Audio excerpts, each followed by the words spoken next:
Jo es nespēju iedomāties, kā es varētu kaut ko tādu uzrakstīt, ja es nebūtu to piedzīvojis. Dziesmas jau top uz kaut kādas emociju bāzes un uz kaut kā, kas ir bijis. Un tāpēc arī es gribētu būt ugunsdzēsējs, jo iedomājies, cik tur daudz akcents ir.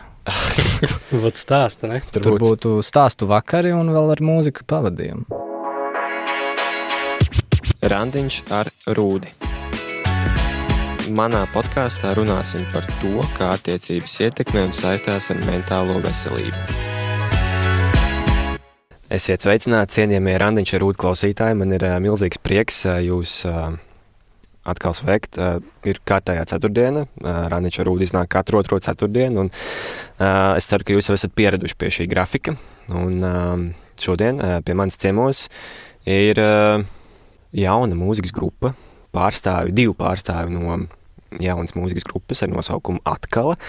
Un šie abi kungi ir izrādās arī Matīs. Jā. Viens Matīs un otrs Matīs. Sveiciens Matīsiem. Jā, čau, Rūdi. Prieks būt pie tevis. Jā, man prieks arī jūs redzēt. Šī ir, jāsaka godīgi, pirmā reize, kad mēs viens otru tā satiekam un ieraugam dzīvē. Mums šī arī pirmā reize, kad mēs podkāstā esam atnākuši kā grupa. Kā grupa, jā. Un tas ļoti labi. Varbūt tikai pēc pāris gadiem jūs uzstāsieties kaut kur lielākās skatuvēs, tad cerams, ka jūs atcerēsieties, kas bija jūsu pirmā intervija kā grupai un kā podkāsts, teiksim tā, podkāstu ietveros un iedosiet man kādu biļetīti. Cerams, viss jau būs fiksēts jau. Jā. Tās pirmās reizes atcerās vienmēr. Jā. Super. Starp citu arī pirmā grupa, kas pie manis ir. Ir bijuši mūziķi, atsevišķi kā solisti. Katrā ziņā jūs esat pirmie, kas pārstāv mūzikas grupu. Un tad, kad es runāju ar jūsu menedžeru, ar kuru gan es esmu personīgi pazīstams, es tieši domāju, kas varētu būt tās lietas, par ko mēs varētu runāt, jo tas backgrounds par jums, ko es zinu, patiesībā nav diezko liels, kā parasti man ir ar viesiem, bet tā kā jūs esat mūzikā, un es saprotu, ka jūsu ceļš mūzikā nav tikai ar grupu Atkala, bet īstenībā viņš jau ir bišķiņ garāks, tad es īstenībā sapratu, ka mūzika tā ir tāds gana terapeitisks process gan jums kā izpildītājiem un mūzikas radītājiem, gan arī mums kā klausītājiem īstenībā. Mūzika ir veids, kā mēs varam,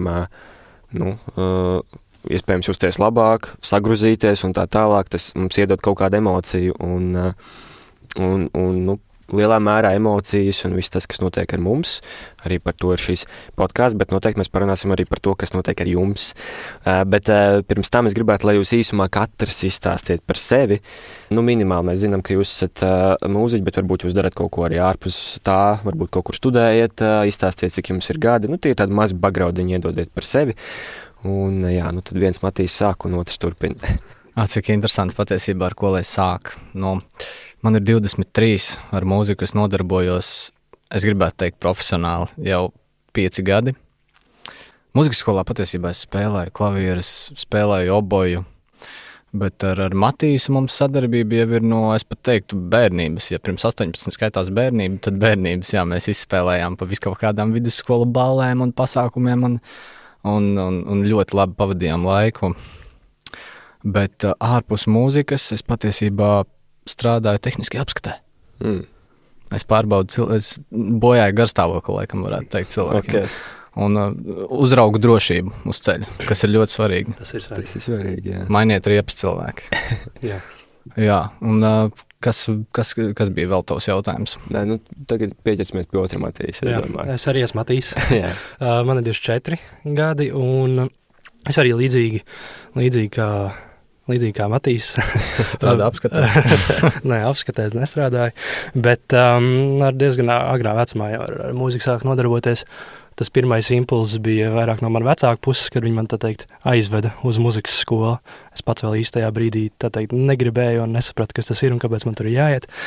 Un man aizveda tieši uz ģitāras klasi, kuras sākumā bija diezgan tāds bēdīgs, jo es gribēju bungas spēlēt, jo tas man likās diezgan stilīgi, jo kurš spēlē klasisko ģitāru, bungas spēlēt ir stilīgāk. Bet jā, tad es izmācījos visu to mūzikas skolu, kaut kā tā mūzikas skolas laikā man tā ģitāra varētu pat teikt, varbūt apnika, un tad man bija tāda 2 gadu pauze, kad es vispār neskāros klāt tam instrumentam, un tieši pēc tiem 2 gadiem man parādījās pašam personīgi tā interese sāk kaut ko spēlēt, sāk kaut ko darīt, Tādā ziņā bez mazliet pat pietrūka tas viss.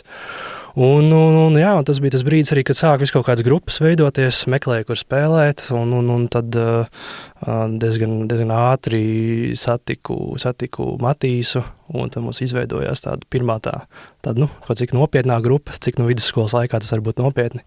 Mums tas bija nopietni. Mums tas bija nopietni, jā, mēs izdzīvojam tādu mini rockstāru sapni, jā. Spēlēt vairākas koncerts vienā dienā, pat pilnīgi.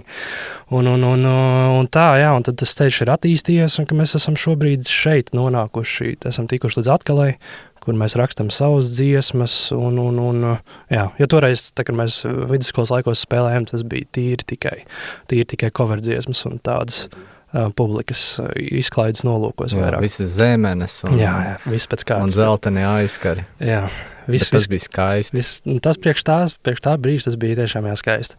Tas arī man šeit ir labs veids, kā sākt ieiet tajā mūzikas pasaulē, jo tev pirmkārt tu tehniski kaut ko jau sāc apgūt un saprast, uztrenēt to tehnisko lietu.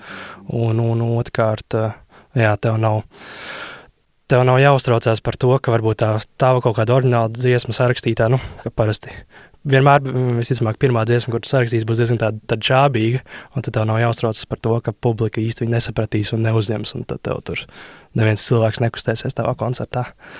Tā kā, jā, tie coveri tāds sākumā varbūt pat labs veids, kā ieiet tajā visā pasaulē.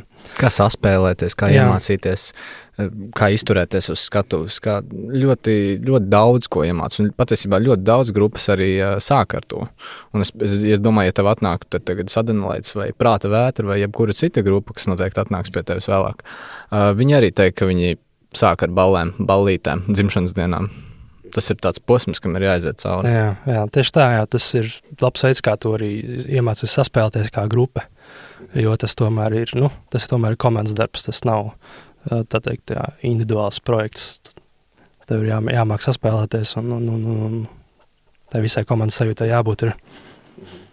Tu pieminēji par to komandas darbu. Kā jūs raksturotu savu komandu, Atkalas komandu? Es zinu, ka jums vēl ir 2 kolēģi bez jums, vai ne? Jūs 4 esat kopā. Kā jūs raksturot savu komandu? Es raksturotu to tā, ka mēs īstenībā laika gaitā esam diezgan labi iedalījuši savus pienākumus. Gan tapšanas procesā, gan ierakstu procesā. Visi zina, kas ir jādara konkrētajā laikā, piemēram. Es vienmēr rakstu vārdus, un man pat neviens baigi nekad nelabo. Okay. Arī pat, ja man dažreiz šķiet, ka tas varbūt nav labākais, man neviens nekad nesaka, ka tas nav labākais.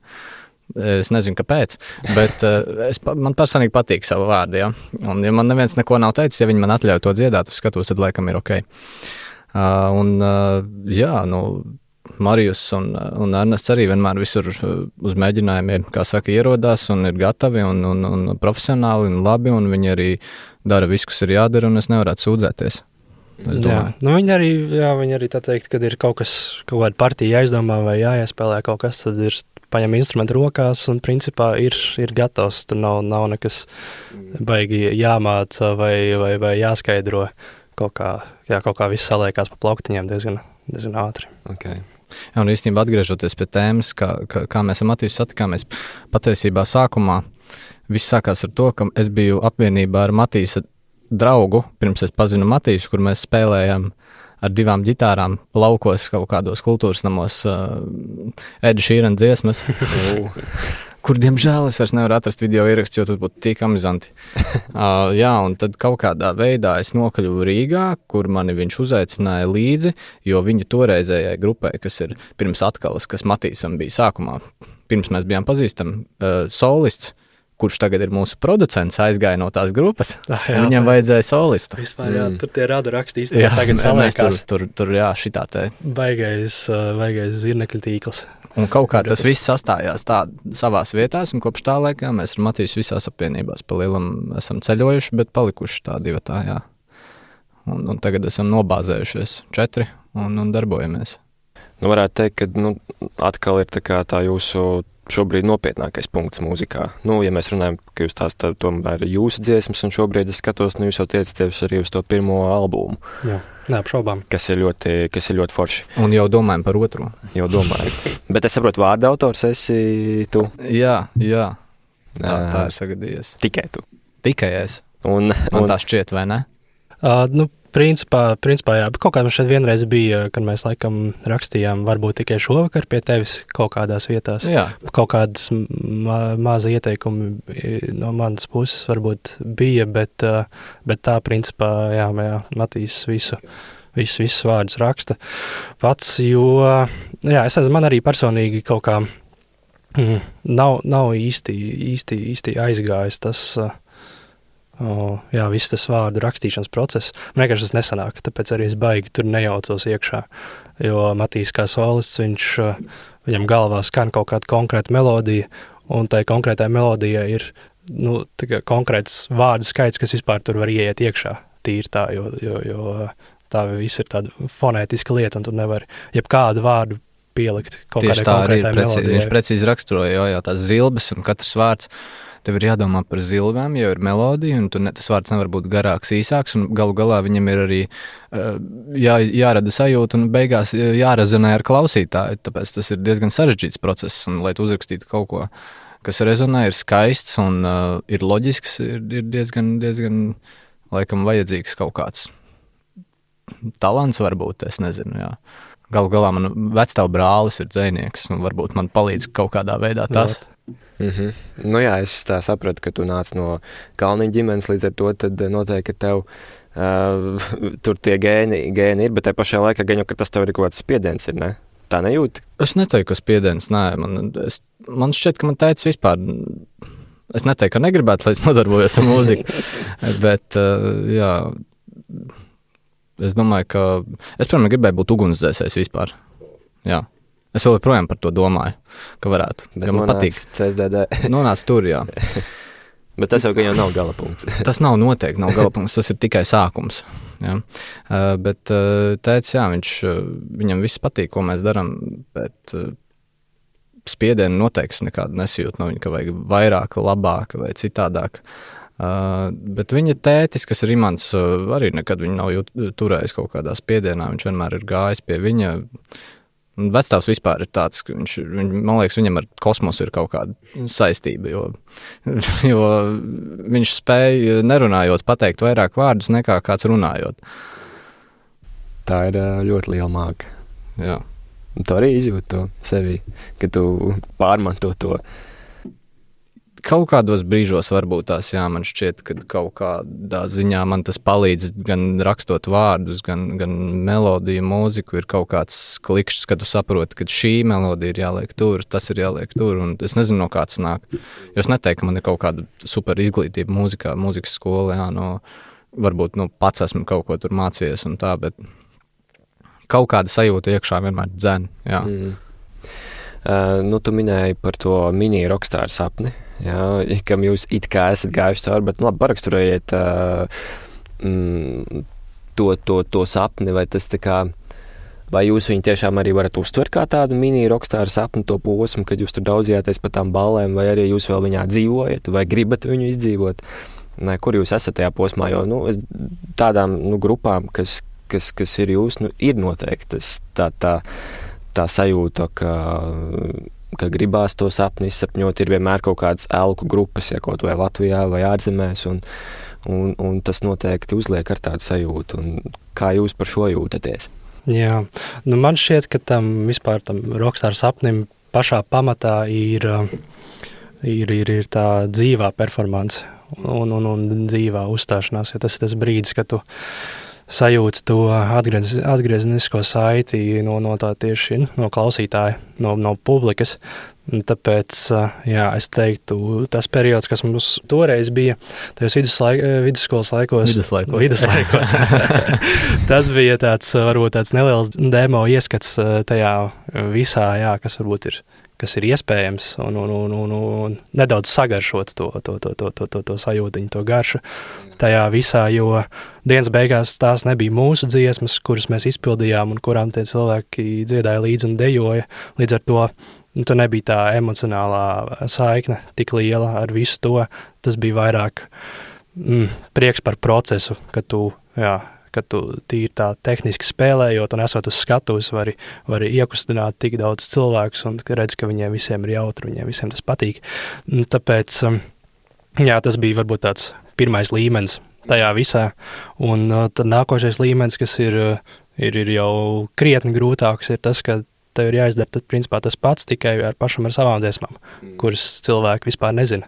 Un tev ir jāiepazīstina ar tām dziesmām, tev ir jārada tā visu kopējā atmosfēra tāda, lai koncertos cilvēki justos brīvi, lai viņi gribētu kustēties, lai viņi gribētu dejot, dziedāt līdzes un tā tālāk. Tā kā tas noteikti nav viegls darbs. Un tur arī vajadzīgs ir laiks. Tur, manuprāt, es uz sitienu nevar nemaz notikt, jo, dziesmām ir jāiztur, tā teikt, saucamā laika pārbaude. Un paiet laiks, kamēr cilvēki vispār vairākas reizes noklausās tavu dziesmu un atcerās kaut kādus vārdus, viņiem iekrīt galvā kaut kādas frāzes, lai viņi varētu vispār koncertos varbūt dziedāt līdz tam visam. Jā, man liekas, ka te arī interesanti vēl viena tā kā līnija par to, ka, kā jūs šobrīd esat jauna grupa, salīdzinoši vēl netik ļoti zinām, tās dziesmas ir jaunas, un kā jūs varbūt tiekat galā ar to, ka sākotnēji neklausās cilvēku vai nezina. Ja, jo es, pieņemsim, arī izgāju cauri tam posmam podkāsta sākumā, un, es domāju, pusgads pagāja, man likās, tās manas ekspektācijas bija augstākas, ja tā tiekšanās bija, tie uzliktie mērķi bija ļoti lieli, un es sapratu, šitā lietas nestrādā, ja, bet to es ar laiku sapratu. Bet, es biju gatavs jau, viss metam mieru, ja, kāda jēga no šitā. Kā jūs tiekat galā ar šo sajūtu, ka varbūt nav sākotnēji tā cerēts, kā gribētos, vai varbūt tieši ir tā? Es teiktu, ka tieši ir tā, jo ekspektācijas mums bija tādas, ka tādas, kādas viņas ir, tāda, kāda ir šī situācija, tādas arī bija tās ekspektācijas. Man arī teica, pirmos 3 albumus visticamāk jums būs 100 klausītāji. Ir mūziķi, kas uzražo 100 dziesmu, līdz viena aiziet, un tad arī tās iepriekšējās sāk klausīties. Jā. Tā kā Suddenlights, cik albumu viņam iznāca? 3? Varētu būt, 3 vai 4 albumi. Jā. Jo tēcis, tad, kad Suddenlights vēl nebija, kas ir Suddenlights, tēcis ar viņiem ir tāds festivāls Bildes. Un Andrejs nāca, viņš jau puika bija, tā kā mēs, viņš nāca pie tēta un prasīja, vai nevarētu lūdzu uzspēlēt ar mums bildēs. Ja, un tad vēl viņi nekas nebija. Viņiem jau bija 2 albumi, bija Priekšpilsētas valsts un viss tas. Un es neteiktu, ka viņi bija super, tur zināma grupa, viņiem bija sava fana bāze tā kā tagad. Un aizgāja tās kaut kāds tur sadarbība, tur, protams, Supernova, jā. Un tad viņi arī palika, bet tajā laikā, kad viņi jau bija tas, kas viņi ir tagad, viņiem jau bija ļoti daudz dziesmas un albumu. Un nevienam pa lielam nav tā, ka viņi uzreiz aiziet, un mēs ar to arī rēķinājāmies. Un noteikti tas vēl būs kādu laiku, ja, bet tas mūs nekādā veidā neaptur, jo mums patīk tas, ko mēs darām. Jā, tas ir galvenais, ka mēs izbaudam to visu procesu un savā ziņā varbūt, ka tas process ir svarīgāks nekā dienas beigās, cik tev tur daudz cilvēku noklausās to dziesmu. Jā, šī ir ļoti laba tāda piebilde, jo, noteikti mums arī klausās iespējams cilvēki, kas kaut ko grib radīt. Vienalga, vai tā ir grupa, vai mūzikas, vai varbūt vienkārši produkts, pakalpojums. Jā, dažādi cilvēki mūs klausās, un bieži vien cilvēkiem ir tā baila par to, kas ir saprotami, vai to kāds patērēs, vai tas kādam interesēs, vai tas kādu sasniegs vispār. Un tā vien dēļ viņi kaut kur nobloķējuši un to nepaveic. Un tas ir īstenībā ļoti slikti, vienkārši ir jāmēģina, jābūt pacietīgiem, kā jau jūs minat, reti, kuram tiešām izdodas sasniegt to rezultātu ar pirmo dziesmu, ar pirmo epizodi, ar pirmo reklāmu un tā tālāk. Tas ir tās ļoti īpašs veiksmes stāsts. Tieši tā nevar kāpt uz skatuves ar domu, ka tu gribi būt slavens. Jā, tas ir arī ar kādu domu jūs kāpjat uz skatuves?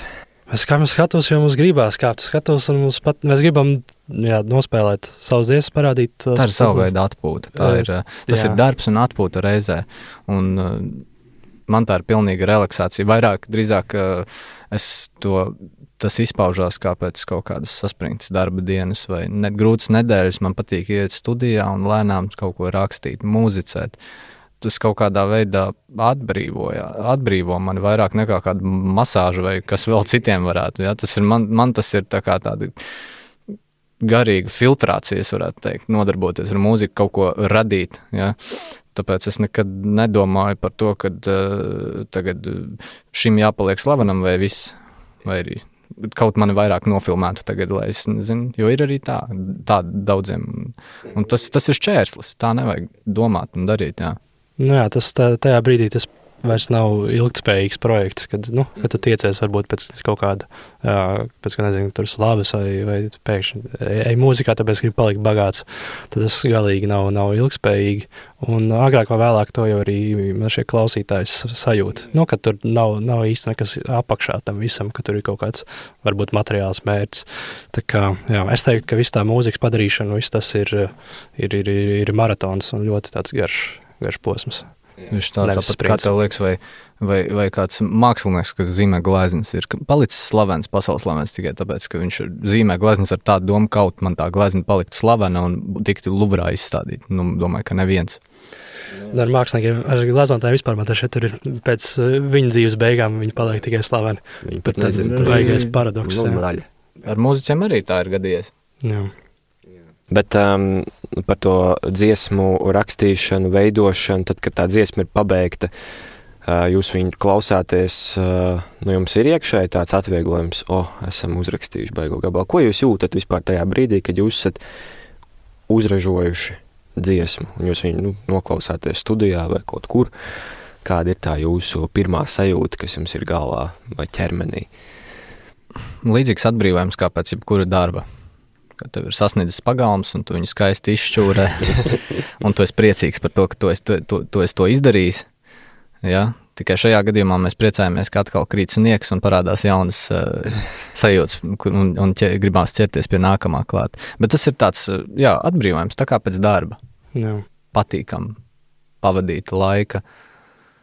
Jā, un kopā ir savilktas vairākas lietas, un viss ir novests līdz galam. Tas jebkurā dzīves situācijā ir kaut kāds atbrīvojums, teiksim tā, jā. Es nezinu, kā tev liekas. Jā. Man dažreiz ir tādas, varbūt pat daļējas jūtas par to visu, jo par cik mums šis ir vispār pirmais albums, ko mēs rakstam, un pirmās tā teikt dziesmas, un viss tas process, kā mēs to darām, mēs arī nezinām vēl, kā ir pareizi jādara tas viss, un mūsu arī producents, par ko Matīs iepriekš minēja, viņam arī šis ir pirmais albums, ko viņš producē un miksē, līdz ar to mums sanāk diezgan, tā ziņā diezgan varbūt ilgi strādāt pie viena gabala, un dažreiz ir tā, ka pat, ka viņi sanāk jau atklausīties. Pirms viņš vispār ir iznācis, ka tu ilgi nosēdi pie viņa kaut ko tur labo, kaut ko šito, kaut ko tādu, un tad tajā brīdī viņš ir gatavs, un tu nedaudz pat varbūt esi jau atklausījies viņu, un tad ir vajadzīgs tāds, drusku tāds pauzes, varbūt periods no tās dziesmas, un tad, ko tu atkal atgriezies pie viņas apakaļ un noklausies, un tad tajā brīdī man ir tāds, ka es saprotu, ka tas atvieglojums šis ir padarīts, un tas ir izdarīts, mēs vairāk neko nemainām, tāds kāds tas ir, tāds arī ir, un tas ir labi. Mhm. Ja patiesībā dažreiz ir grūti tikt galā tieši ar to, ka tu rakstot to dziesmu, producējot, tu viņu klausies, un momentā, kad viņa ir gatava, tu viņu esi tik ļoti atklausījies, ka tev liekas, ka tur kaut ko vajag izmainīt, jo es vairs nevaru izturēt. Tā dažreiz gadās, jā, bet tāpēc svarīgi ir tā pauze, ko Matīs minēja. Nedēļu neklausies, pusotru, uzliec, ja viss patīk. Citiem arī patiks. Bet jūs nesaskaraties ar kaut kādu, teiksim, perfekcionismu tajā dziesmu radīšanas procesā? Jūs sakat, mums tagad ir tā sajūta, ka tu esi viņu atklausījies un liekas, ka tur varētu kaut ko palabot. Tā jau mūžīgi var labot lietas. Jā, tur ir tā problēma, ka tur var tiešām mūžīgi labot.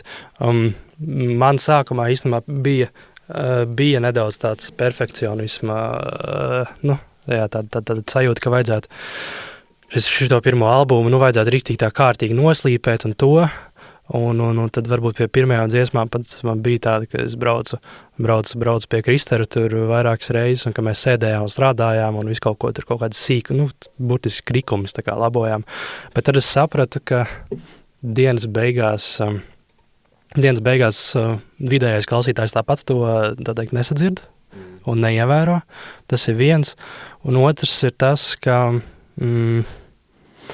tā pirmajam albumam ir tāds savs šarms, es nezinu, kā to varbūt pareizi izstāstīt, bet negribētos teikt, ka viņam ir jābūt sliktam, bet pirmajam albumam ir jābūt tādam atšķirīgam, tādam atšķirīgam, un Jo mēs tikai mācāmies to darīt. Mēs nezinām, kā tas ir pareizi jādara, mums nav nekāda formula. Un tā ekspektācija, ka tu tai pirmo albumu uzrakstīsi, uztaisīsi, uzproducēsi baigi superīgo pasaules klases līmenī, ir diezgan tāda absurda. Sākumā man bija tā ekspektācija, bet tad es sapratu, ka tas nav diezko reāli. Un to nav vērts arī izdarīt. Jā, arī ar pēdējām dziesmām, sākumā par to perfekcionismu, tas arī bija man. Es gribēju, lai viss ir noslīpēts ideāls, bet ar pēdējām dziesmām es sapratu to, ka tieši tas, ka tā dziesma nav sterila, noslīpēta un noproducēta 55 reizes, ja, viņa padara dzīvu. Viņa elpo tā dziesma. Ja tu izslīpē katru notiņu, precīzi matemātiski to dziesmu uztaisi, tad viņa arī tā kā formula izklausās. Jā, tāda robotiska. Jā, protams, ka tur runa nav par tur šķībām notīm atstāt, bet tā, ka tur nav precīzi viss uz sitienā, tur kaut kas mazliet nostaigā, kaut kas mazliet ģitāru, tur spēlējot iekšā, viņu neatstāja tā, ka viņi ir bez mazliet 1, 2, 3, 4, 1, visu laiku tā kā robots, jā. Bet tā brīvi plūstoši, kā tu dejotu, jā, tajā dziesmā. Tas viņu uztais dzīvu, un ar pēdējām dziesmām es to sapratu, un tagad cenšos viņas vairāk arī pie sevis mājās demo versijā taisīt tādas, lai viņas plūst. Mm-hmm. Un tā skaņa patiesībā ir pavisam cita. Jā, jūs jau arī dzīvē noteikti viņu arī katru reizi kaut kā citādāk izpildat. Un tas nav tā, ka jūs izpildat tā, kā viņi ir ierakstīti. Ja bieži vien mēs to ļoti labi jūtam, un tāpēc tas pat cilvēkiem labāk patīk, un ka nav tas pārproducējums. Bet jā, vismaz man personīgi, kā liela mūzikas fanātiķim, ne ekspertam gan jāsaka, jā, bet šo to sapratu. Jā, bet es kā fanātiķis, protams, paklausījos arī jūsu dziesmas. Jā, mēs jau laikam pirms epizodes jau pieminējām, man mīļākā ir Divatā, jā, tā kā aiziet, noklausieties, tad varbūt sapratīsiet, kāpēc man viņa ir mīļākā. Nē, man arī patika viņa ne tikai pēc vārdu nozīmes, bet arī tīri tas kaut kāda draiviņš, kaut kāda emocija, tu viņu uzliec mašīnā vai vienkārši treniņā pat, jā, īstenībā. Man viņa aiziet, jā, godīgi sakot. Bet es arī paklausījos, bet paskatījos, ko es paši par to dziesmu esat teikuši, kaut kur publiski, un lai saprastu vairāk, kas ir tas, ko jūs esat domājuši ar to, kas ir tas vēstījums, ko jūs gribat nodot. Un par to Divatā es tur atzīmēju kaut kādus vairākus atslēgas vārdiņus pie sevis, tā lai es saprotu, un tur jūs esat minējuši tāds vārdus kā šaubas, kā pārdomas, kā iekšējais dialogs ar sevi un par zemapziņu. Un tie tādi ir īstenībā dziļi vārdi. Es jau saprotu, ka viens Matīs ir vārda autors, bet katram jau no jums noteikti ar kaut ko šie vārdi asociējas. Un es kaut kā, mēs sākām runāt arī bišķiņ par tām šaubām un par tām perfekcionismu lietām, kas ir tieši profesionālajā jūsu vidē, ja. Tur tā saistība ir, bet par ko jums pašiem vispār pa dzīvi ir tādas, bijušas vislielākās šaubas, vai kur jūs izjūtat vislielākās šaubas paši personīgi? Kā jūs varētu par to? Tas ir, jā, tas tāds liels jautājums. Liels jautājums, bet man tās vislielākās šaubas vienmēr, kas ir it sevišķi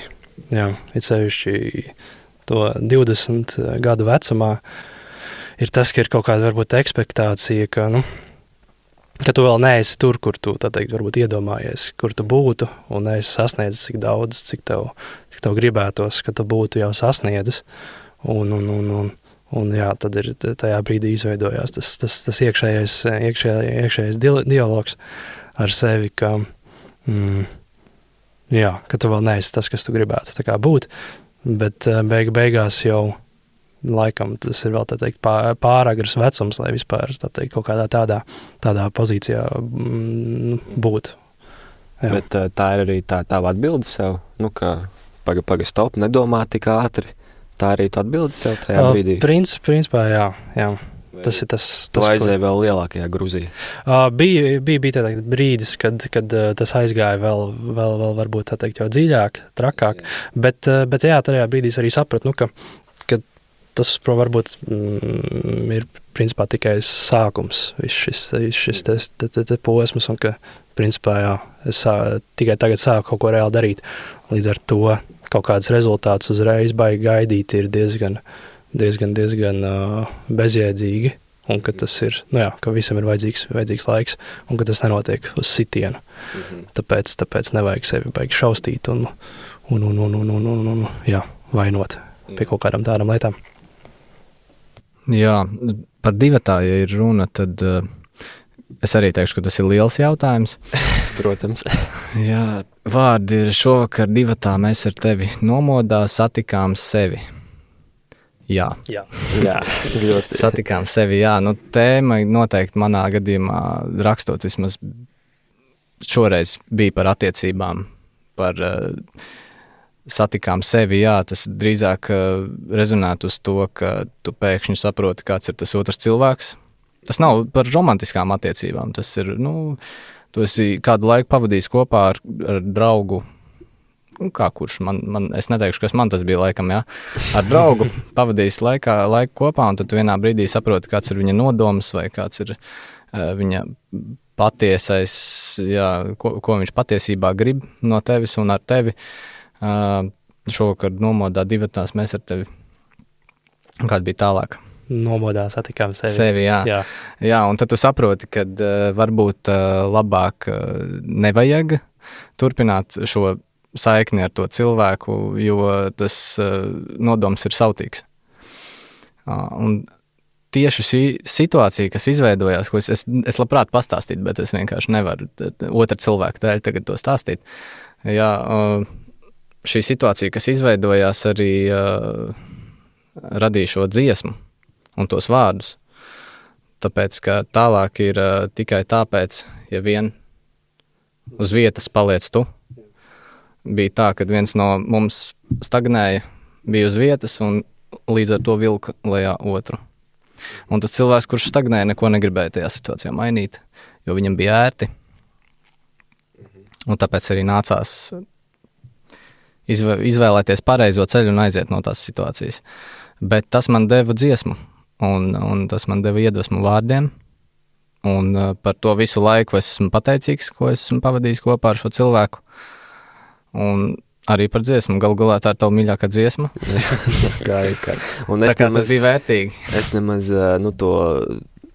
es viņu pāris reizes noklausīju. Zini, kā tev jau bieži vien atnāk, ka tu tikai 10. reizi saproti, ko tu domāji patiesībā, kad tu rakstīji, un tagad atkal kad tu izskaidroji, pilnīgi tu man citu ainu uzbūrē. Tu man iedevi jau kaut kādu nelielu situāciju.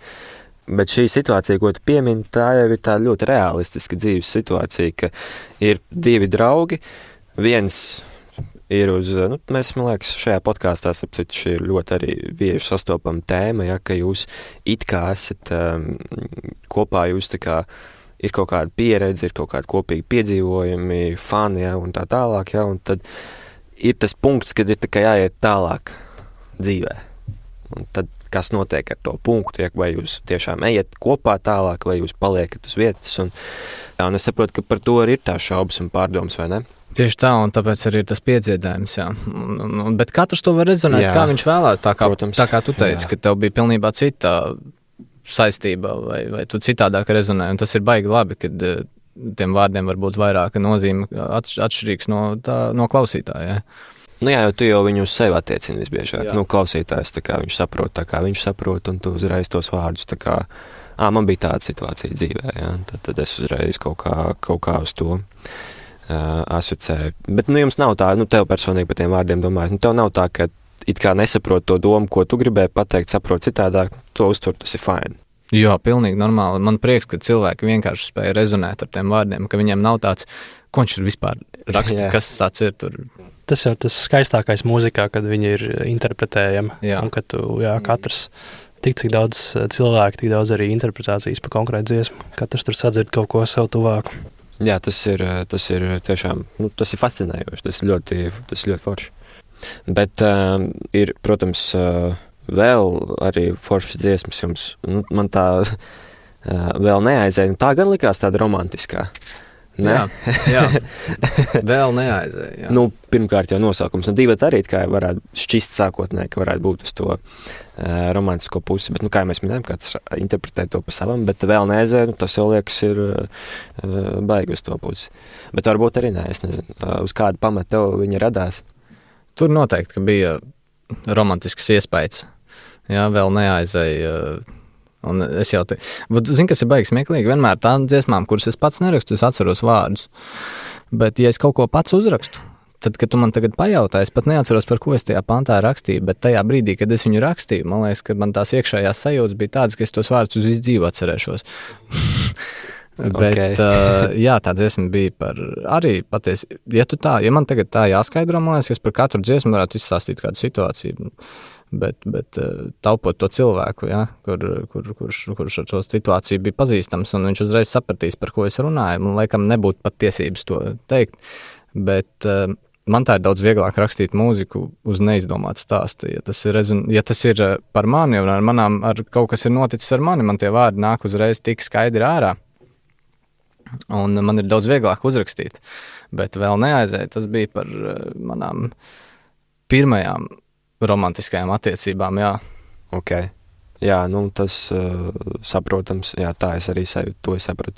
Tas ir forši, jā, es arī, kad biju pirmajās attiecībās, man dzeja nāca ārā vienā brīdī, ka 1 mēnesis man bija ļoti intensīvs. Es domāju, wow, kas te notiek? Kopš tā brīža es nekad neesmu rakstījis, bet es tur uzražoju ļoti daudz. Skolā sēdēju un tik kaut ko ražoju. Tā sajūta ir tāda forša. Bet, kā es saprotu, lūdzu, vēl neaizēju, paliec vēlreiz pie manis. Tās attiecības tikai iet uz beigām, bet tu gribi, lai tas cilvēks paliek pie tevis. Plus mīnus. Tur bija, laikam, apgriezta loma. Apgriezt? Jā, tur bija apgriezta loma, jā, tur bija. Tu gribēji iet prom. Tas cilvēks, viņš bija, pastrādājis kaut ko, kas nav piedodams līdz galam. Jā. Jā, un pēc tam to nožēloja, un es sapratu, ka tur nebūs vairs tā, un ir lietas, ko var piedot, ir lietas, ko nevar piedot. Un es izvēlējos, jā, aiziet. Nevis kā tu izvēlējies palikt, bet es izvēlējos aizlidot, jā, teiksim. Tu izvēlējies aizlidot. Un uzrakstīt dziesmu. Jā, un arī šī situācija, bez viņas nebūtu tā dziesma un tie vārdi, jā. Jo es nespēju iedomāties, kā es varētu kaut ko tādu uzrakstīt, ja es nebūtu to piedzīvojis. Jā, protams. Dziesmas jau top uz kaut kādas emociju bāzes un uz kaut kā, kas ir bijis. Labi. Un tāpēc arī es gribētu būt ugunsdzēsējs, jo iedomājies, cik tur daudz akcents ir. Būtu stāsta, ne? Tur būtu stāstu vakari un vēl ar mūziku pavadījumu. Tu klausies Randiņš ar Rūdi. Ja esi mana podkāstu draugs, uzsauc man kafiju. Saiti atradīs epizodes aprakstā. Jums ir vēl bijušas tādas situācijas vispār tādā attiecību kontekstā, kas var būt dažādu veidu attiecības, ja šis podkāsts aplūkoja, kad jūs jūtat, kaut kas nav, ja tā kā, jūtu, ka jābeidz, bet, tomēr varbūt vēl nē, varbūt vēl dosim iespēju, varbūt palikšu, nē, varbūt aiziešu. Kā jums ir ar šīm situācijām? Varbūt otrs Matīs var tagad sākt. Jā, tāda situācija man šķiet, ka ir noteikti bijusi. Tātad man šķiet diezgan neizbēgama varbūt situācija ceļš runa ir par pirmajām attiecībām. Ka, jā, tas ir man šķiet ļoti liels retums, ka vispār kāds ar pirmo reizi trāpa desmitniekā, jā. Un šeit ir bijuši vairāk pāri, kas ir ļoti interesanti, bet es vēlos apsveikt. Jā, tas ir tiešām apsveicams. Bet tas ir tāds, retums, jā, kaut kāds minimāls procents, bet, kas nav pieņemsim pat no 8. klases, jā, tas ir vienkārši wow, jā. Jā, tas ir ļoti, ļoti, ļoti unikāli gadījumi tādi ir. Bet skaisti. Tā kā jā, tās pārdomas noteikti ir bijušas, un tas, pie kā es esmu beigās nonācis, ir tas, ka es vēl esmu tā teikt jauns, un ja kaut kas jaunībā baigi stagnē un neļauj tā kā kustēties varbūt uz priekšu, tad no tās situācijas tad labāk ir doties prom. Jā, ja nav iespējams neko tur atrisināt, un tad tiešām tā, ka ir liela stagnācija, tad ir labāk doties prom un, izbaudīt jaunībā to dzīvi, tā teikt, pēc pilnākas programmas. Pēc rock'n'roll. Jā. Tā arī varētu teikt. Neviens nav pierādījis, ka mēs dzīvosim vēl vienu reizi. Tā viņš ir. Jā, to mēs nezinām. Jā. Bet tās pirmās attiecības, jūs abi pieminējāt, kā jūs raksturotu viņas? Katrs savas tās pirmās romantiskās attiecības, kāds jums viņas bija, viņas ir nesušas vairāk, nezinu, tur pozitīvo vai vairāk? Noteikti, jā. Skaistas. Jā, man arī noteikti pozitīvs. Rozā brillēm, lielām un ilgām rozā brillēm. Jā, man tas vispār bija 8. klase, jā, 8. klase līdz jau pēc vidusskolas. Priekš pirmām, jā. Jā, tas ir ļoti ilgs. 4,5 gadi. Nav maziņš. Jā, bet jūs tagad arī esat kaut kādā statusā attiecībā? Jā, esmu aizņemts gandrīz precēts. Gandrīz precēts. Jā. Tad jau tev tagad jauni vārdi tūlīt būs no precēta vīra. Jā, man tagad ir dilēma, man viss jāraksta ir mažorā, jo mums ir viss tik labi. Jā, mums ir tikai skaistās, priecīgās dziesmas. Cik viss ir labi, ok. Tas būs tas otrais albums, jā? Otrais albums. Flamenko tur. Otrais albums ar pluszīmi, pirmais ar mīnus, tā kā Šīrenam. Jā. Labi, cik ilgi tu esi kopā ar savu? 5 gadi. 5 gadi? Jā, tagad 5. Un bildināji, cik nesen, ja saprotu? Es neesmu vēl bildinājis. Gandrīz. Tad es domāju, ok. Kāpēc tu neesi vēl bildinājis? Viņi arī man to jautāja. Tas man ir normāls jautājums sievietēm parasti. Kāpēc es neesmu vēl to izdarījis? Man gribās liels kāzas. Gribās liels kāzas, jā. Tas ir praktisks. Jo es gribu precēties tikai vienu reizi. Okay. Un lielām kāzām vajag lielas naudas. Jā. Tad pēc 3. albuma, jā. Un 4. te būs par. Jā. Tāpēc vajag tagad ātri saražot. Saražot albumus, jā. Ok. Lielās autora atlīdzības nāk. Meiteni klausīsies, noteikti nebūs baigi iedvesmot par šo Šis būs jāgriež ārā, ja šito tu teiksi, ka tev vajag izgriezt. Nē, droši var atstāt. Ok, es tā tikai tevi. Viņi arī grib lielas kāzas. Un mēs abi saprotam, ka lielas kāzas mēs šobrīd laikam nevaram atļauties. Zini, kā mēs par tām precībām arī esam daudz runājuši šeit. Vai vajag vispār, ko tas nozīmē? Ja? Ir cilvēki, kas nav laulāti, bet dzīvo kopā, ja? Un viņiem nav svarīgi tas tā kā, nezinu, status vai... Man tas ir svarīgi. Tev tas ir svarīgi, jā. Ok. Tā tam arī ir kaut kādā mērā nozīme, jā. Bet kā ar tevi tur ies attiecībā šobrīd? Es šobrīd īstenībā vairs neesmu attiecībās. Vairs neesmu? Tagad tev jāraksta dziesmas. Tagad man būs jāraksta dziesmas. Tā kā, jā, tā ir tā atbildes uz tavu jautājumu. Kā tā? Bet, tas bija, jā, tas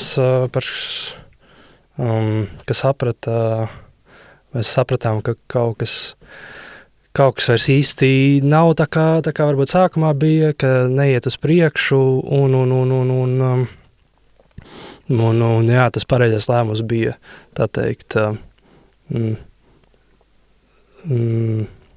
pareizais lēmums bija iet atsevišķus ceļus un tā teikt, mēģināt tomēr to jaunību izdzīvot, tā teikt, pilnākā programmā, nevis... Jā, nevis tādā rutīnas dzīvē un tādā situācijā. Tātad pieredums kaut kāds jau izveidojās, zināms, kas sāka jau bišķiņ kaitināt iespējams. Ne kaitināt, bet...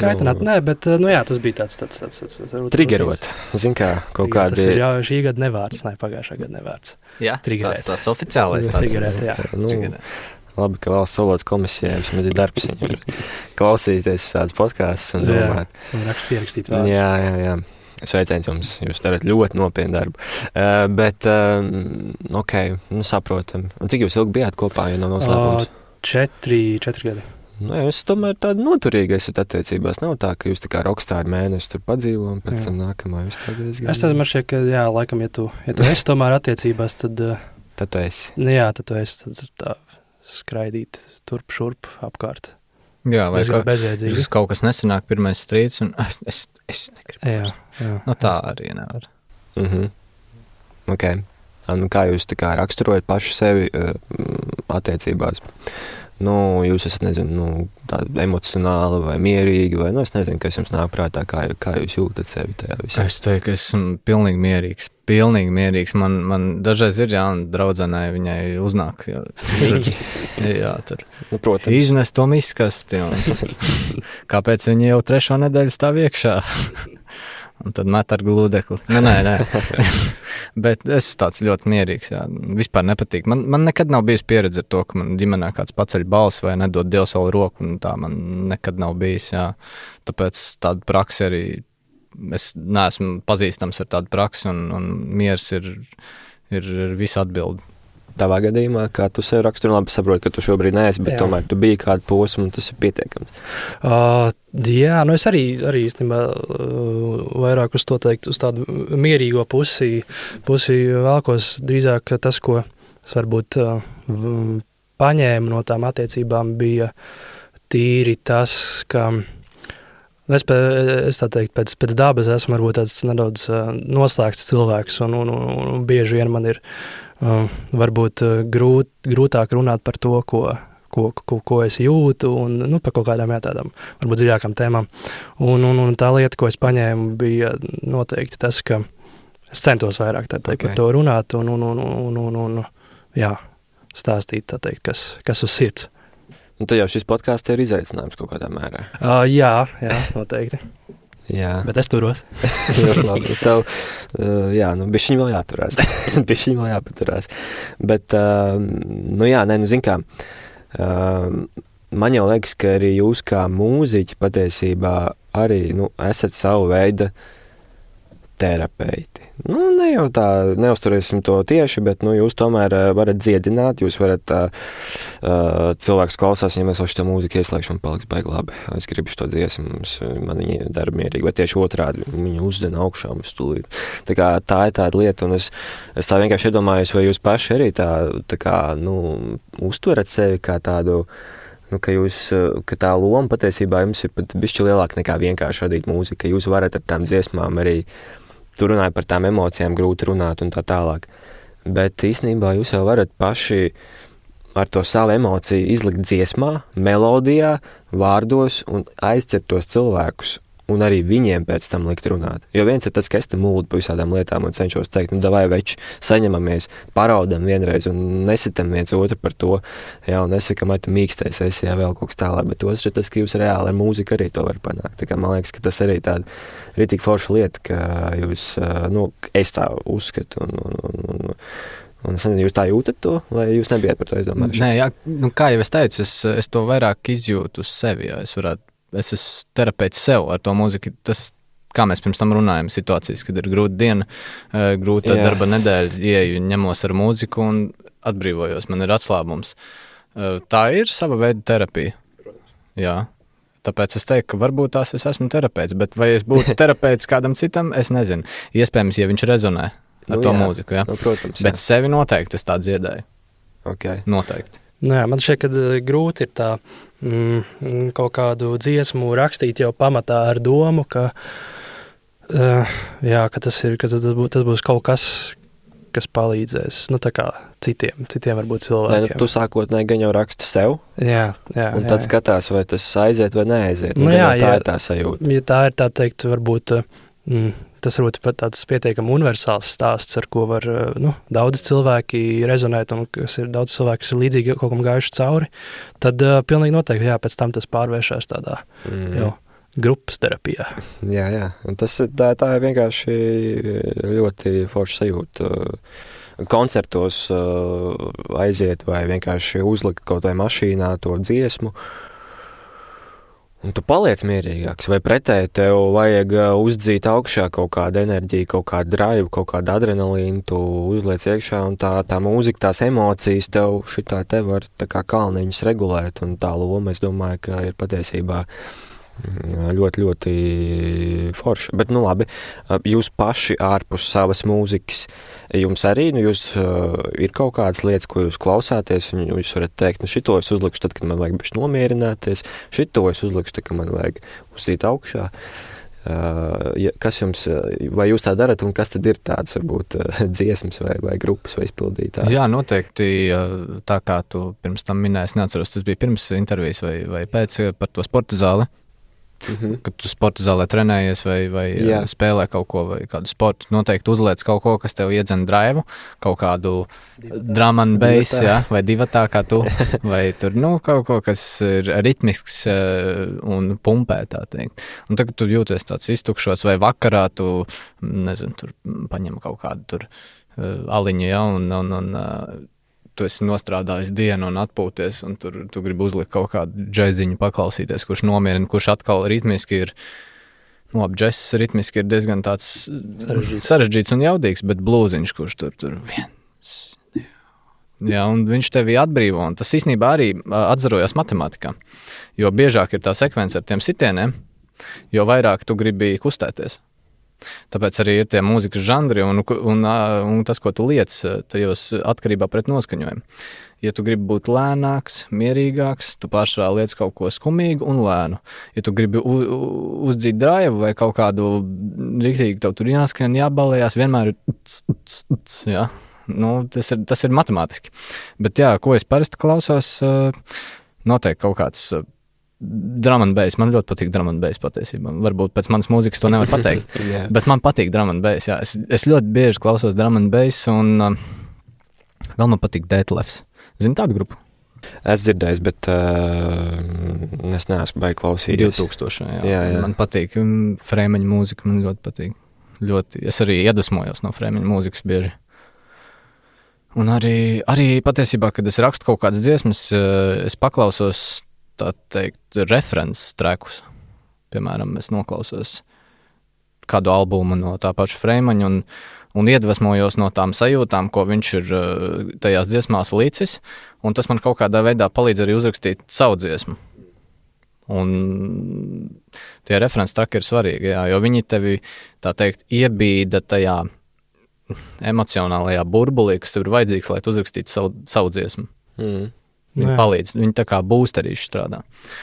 Tāpat kā sporta zālē trenējoties, tev būs to mūzika, jā. Bet, ja tu prasi, ko es klausos, jā, tas būtu kaut kāds 2000 roks, tēt mūziku klausos arī. Jā, protams. Jāklausās vienkārši, kurš viņu klausīsies. Tā ir diezgan daudz vēl cilvēku palikuši. Vēl ir, jā. Jā, bet es īstenībā piekrītam, ka rakstot kaut kāds dziesmas, pats grūtākais brīdis ir iesākt, tā teikt, ka tu apsēdies pie balts lapas. Tas liekas dīvaini. Kā es tagad, man teikt, uzrakstu vārdus? Tev ir miljons dažādas opcijas, ko tu vari rakstīt, kādas vārdus var lietot, un tas ir tas pats grūtākais. Tāpēc, brīžiem, kad tev ir kaut kāds, tāpat dziesmai kaut kāds konkrēts albums, kas tev palīdz ievirzīt kaut kādā, varbūt, emocionālajā virzienā, tad tas jau nedaudz sašaurina to tavu izvēļu opciju tajā lietā. Bet, tas, ko es klausos, man īstenībā tā mūzikas interese diezgan bieži mainās un varijē. Šobrīd es esmu iesēdies vairāk uz, man kaut kā pēdējā laikā ir aizķēris tieši dzīvie koncerti un dzīvo koncertu ieraksti. Tas ir kaut kas tāds ļoti interesants, pēdējā laikā es klausos diezgan daudz tādu grupu 1975, varbūt zini. Un, es kaut kā pilnīgi nejauši uzgāju YouTube'ā viņu koncertu ierakstu, kas bija laikam kaut kad pirms pāris gadiem, kur viņi Madison Square Gardenā taisīja savu koncertu. Un man kaut kā ļoti, ļoti uzrunāja tas, ko vispār viņi tur izdarījusi, skatos, ka tur bija uztaisīta faktiski māja, tāds tā kā mājas izkārtojums pa skatuvi ar visām tā kā durvīm, kur sākumā grupa ienāk iekšā pa durvīm, un tad tur ir dzīvojama istaba, guļama istaba, tur virtuve un tādas lietas, un tā grupa ir izkārtojusies pa turieni, un notiek vis kaut kādas paralēli tai mūzikai, ir vēl kaut kāds stāsts tam visam apakšā, un kaut kāda dziļāka doma. Tas bija tas, kas man ļoti, ļoti, ļoti uzrunāja, un tad no tā es arī sāku vairāk to viņu mūziku konkrēti klausīties. Mums zemapziņā ir sapnis, kā es gribētu uzspēlēt, nezinu, arēnā vai kaut kādā nezinu, supernovā, X-faktorā, nezinu, kaut kādos lielajos tajos vai jūs zemapziņā nedomājat tajā, bet man liekas, kaut kur jau ir, zin, kā tā vilkme, kaut kāda tāda maza ambīcija, kaut kādas tāda domiņa, ir jums tāds sapnīts kā grupai? Protams, man liekas, ka katram mūziķim Latvijā spēlēt arēnā ir man ir paveicies, patiesībā esmu jau... Matīs ir izpildījis savu sapni. Es jau piepildīju sapni. Mums bija projekts tāds iepriekš, kur mēs spēlējām arī rock grupu un Pērkonam bija koncerts arēnā. Kad Juris Kulikaus aizgāja, bija Sirds kā Pērkona dārds, man liekas, tas koncerts saucās, un tur arī bija pilna arēna, un mēs dabujām iesildīt. Jā, tā kā daļēji to sapni esmu izdzīvojis, bet, protams, ka gribētos, bet man liekas, ka foršāk būtu piepildīt šo sapni pa tādiem soļiem, teiksim, sākumā izpārdot mazu koncertu, tad mazliet lielāku, tad izdarīt kaut ko foršu, tur aiziet supernovā, starp citu netikām, pieteicāmies, bet daudz netika. Nākamgad jāmēģina. Un tad, pa solīšiem un uzbūvēt tādu skaistu trepi uz augšu, nevis tagad, jā. Tu uzreiz lēciens, pirmkārt, man šeit ir diezgan neveselīgs un jā, arī diezgan nereāls. Bet noteikti, man sapnis, jā, es arī gribu Madison Square Gardenā mājā spēlēt. Uztaisīt mājas skatos. Noteikti, kāpēc nē? Es gribētu, jā. Tas ir super. Jā, tas ir super sapnis. Starp citu, kāds bija sajūtas, kad jums atsaka supernovu? Vispār atteikums. Nē, mēs bijām pilnībā ekspektācijas. Žūrījām stulba. Nē, galīgi nē.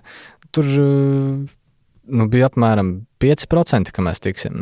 Tur bija kaut kādi 124 pieteikumi, jā, un tie pārējie nebija sliktāki, kā viņi vērtē, to es nezinu, bet, jā, acīm redzot, mēs nebijām pietiekami gatavi ar to dziesmu.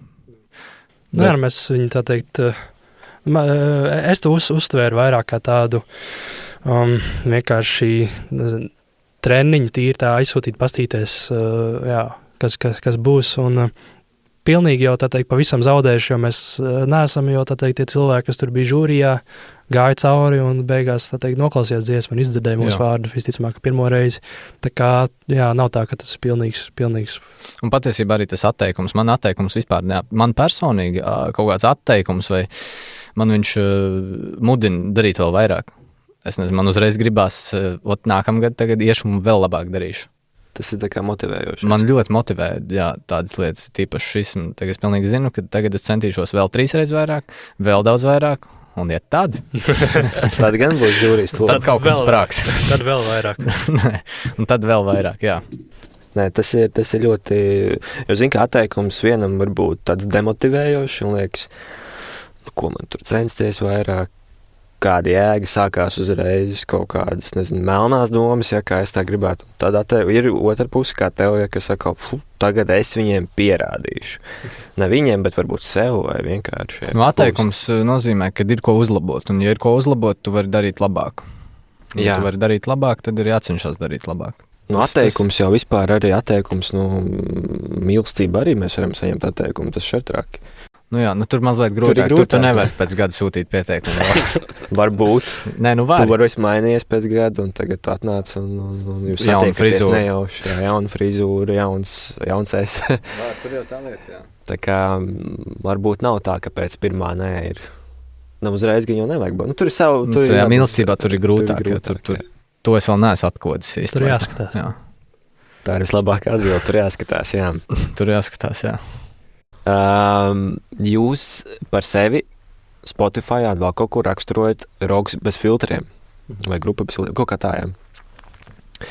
Man vienkārši interesē, kas ir tie filtri, kas ir citiem, bet nav jums. Tā kā ir daudz grupas vai, nezinu, pasaulē. Jūs uzskatāt, ka viņiem ir, tā kā, ka jums tā kā vienkārši, ka jums nav filtri, jūs tur vālējat un tā, vai kā tas ir domāts? Tur kaut ko vajadzēja ierakstīt. Kaut ko vajadzēja, jūs izdomājat tā.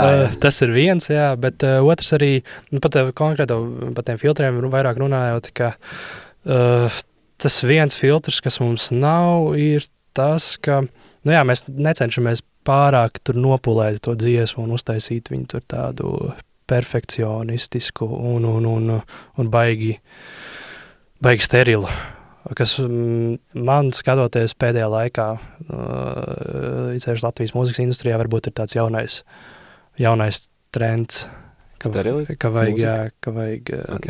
vajag noslīpēt visu līdz galām un tad sterilu uztaisīt. Jā. Ok, labi, atbildējāt. Izgāja no situācijas. Jo noteikti pēc kaut kāda laika jūs iesiet par radio, jums šo jautājumu uzdos, un jums ir jāmēģina šis jums medīt treniņš savā ziņā. Tas ir labs, varbūt šodien pēc tevis ejam uz to 5 LV. Jā, kā viņi tur savā 5. Nē, es gribētu teikt Latvijas 2 un tad 5, tas sajauc. Tad varbūt jums tieši būs kaut kas tāds, teiksim, jūs esat, es ar šo sarunu varbūt jūs sagatavoju kaut kādā mērā vēl lielākām auditorijām, bet, paldies jums, ka viesojāties Randiņš ar Rūdi. Paldies par jūsu dziesmām. Gaidām pirmo albumu, gaidām nevis solo, bet pirmo cerams, ka ne solo albumu. Jā. Ne solo koncertu. Pirmo koncertu, kas ir jūsu albuma prezentācija. Tas būs kaut kad šogad, vai ne? Jābūt taču. Jā, būs. Vasarā. Vasarā. Klausamies atkal, klausamies Randiņš ar Rūdi. Vēlreiz liels paldies jums, un paldies arī mūsu draugiem Plūkt, un paldies ikvienam, kas klausījās šo epizodi, un tūlīt pat aizies piesakos gan Randiņš ar Rūdi, gan grupai atkal. Milzīgs tev paldies, un tiekamies nākamajās Randiņš ar Rūdi epizodēs. Vislabāk! Tu tikko noklausījies podcastu Randiņš ar Rūdi. Ja mentālās veselības un attiecību tēmas skar arī tevi, un tu vēlies manā podkāstā izstāstīt savu stāstu, raksti man sociālajos tīklos. Bet, ja esi mūsu sarunu regulārs klausītājs un vēlies atbalstīt podkāsta veidošanu, uzsauc man kafiju. Saiti atradīs podkāsta aprakstā un manos sociālo tīklu profilos.